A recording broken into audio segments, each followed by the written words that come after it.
what I'm in the process of doing here, got my forge going, and we're pretty much up to heat. I've got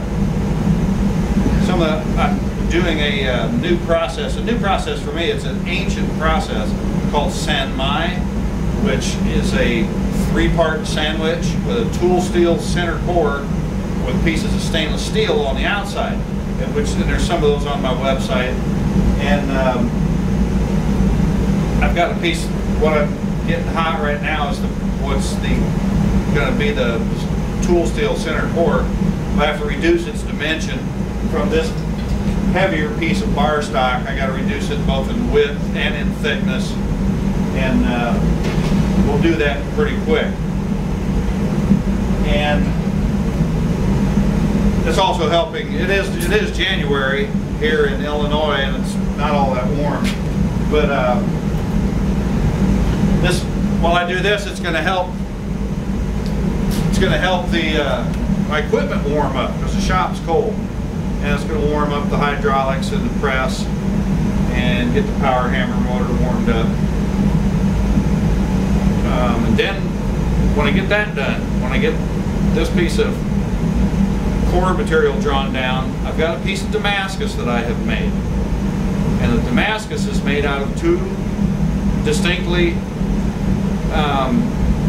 semi-similar yet a little bit different pieces of tool steel. And I've already 336 layers, which I made the other day, and I'm going to forge up a hunting knife. A hunting knife that I haven't made lately.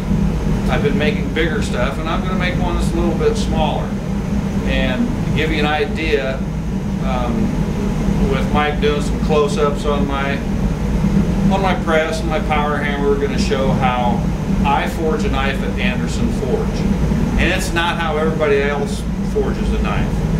You could do a documentary, hit the road, and go to 100 different knife makers and watch them make a knife. And you're going to see a knife made 100 different ways. So what you're seeing here today is what I've learned in the last decade of knife making, and how I have put my tooling together. Knife making is tooling. You can be a genius. You can be a brilliant individual with fantastic ideas. If you haven't got the tooling, you can't make a knife. And the reverse is also true. You can have all kinds of tooling, but if you haven't got the sense to use it, you can't make anything. So I've put my tooling together the way that suits me, make the knife that I like to make. And we can see right now, here's a little example. Some people probably have never even considered this. I'm changing the condition of the steel with heat. This is a magnet. For example, that magnet is held there. Here, it won't. I've rearranged the atomic structure within this steel with heat. I've changed it. I've put it into a new state, a new condition. And that's what the entire heat treating process begins here and ends when the knife is done. And the whole heat treating process is knowing how to control the condition of the steel so as to create the knife that you want to send to your customer and make it do what it's supposed to do. And a lot of people haven't got a clue. I'm going to heat this back up, and it also makes it a little bit, makes it easier to move under the power hammer and the press and on the anvils with hand hammers.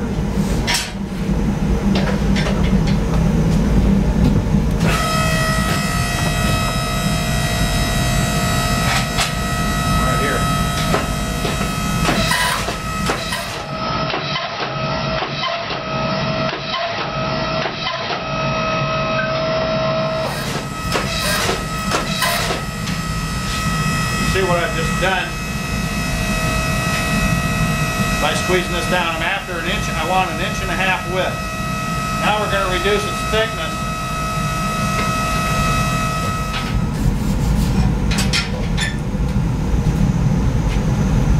to the press. I'm going to smack that flat about 300 loud.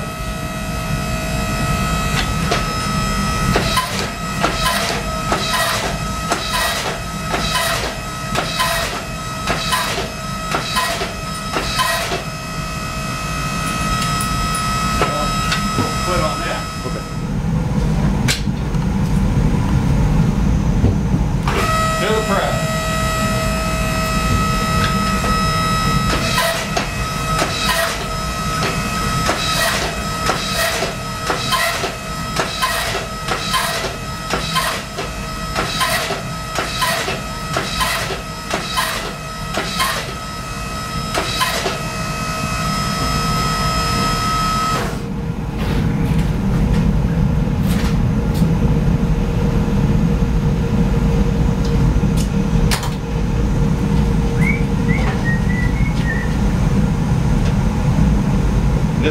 This forge is running about 2,000 degrees, 2,100 degrees,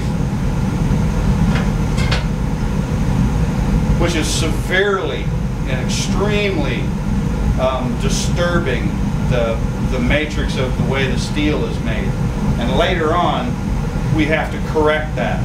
That's part of the challenge of a knife maker, is to learn how to control the different phases that the steel matrix goes through during the heat treating process. It's more than just heating up a piece of steel and moving it around.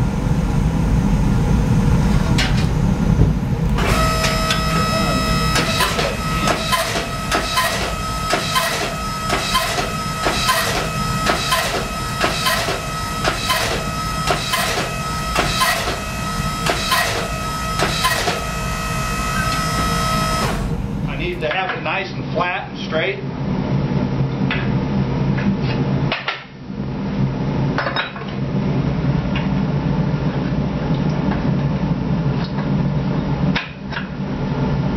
I need it to be exactly 1.5 inches wide. These are 1 1/4 posts, and I'll put a 1/4 inch spacer on those. There's my 1.5 inches. Which I'll do right now.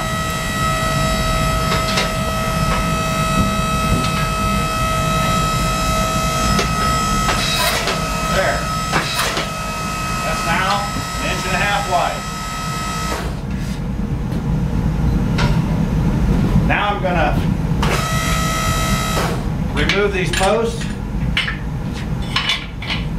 Got 1.5 inches wide. Now I'm going to get this flat and straight.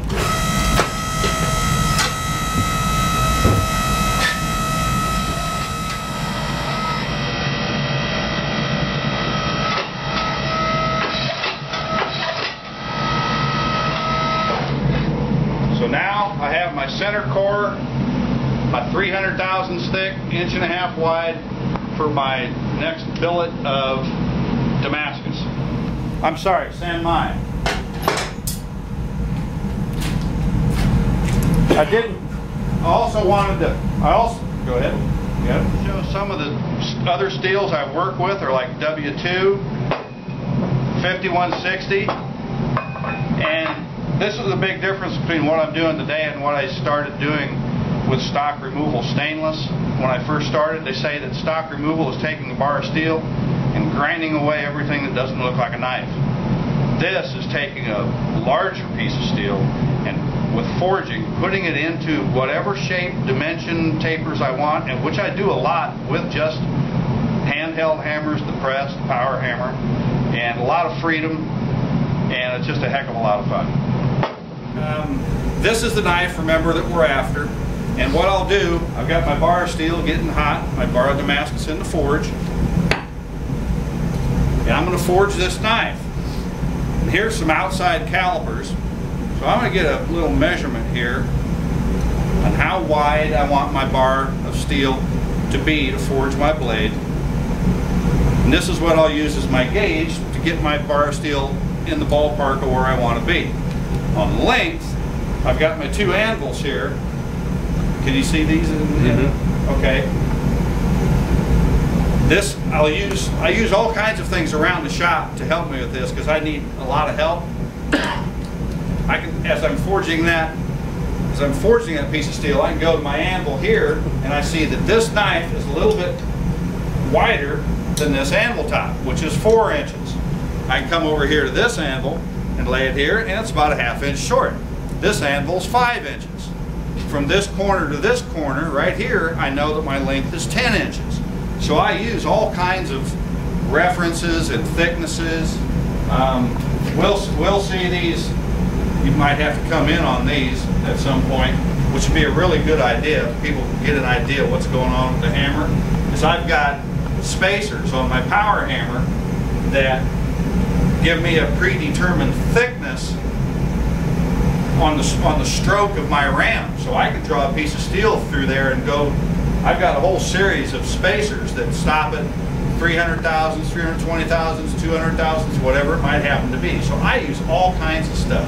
And then I'll come to the anvil and I'll be using my handheld hammers to forge the point in, and you'll see how I set this ricasso and drop my edge down, draw out my tang. There's a lot to go through here today.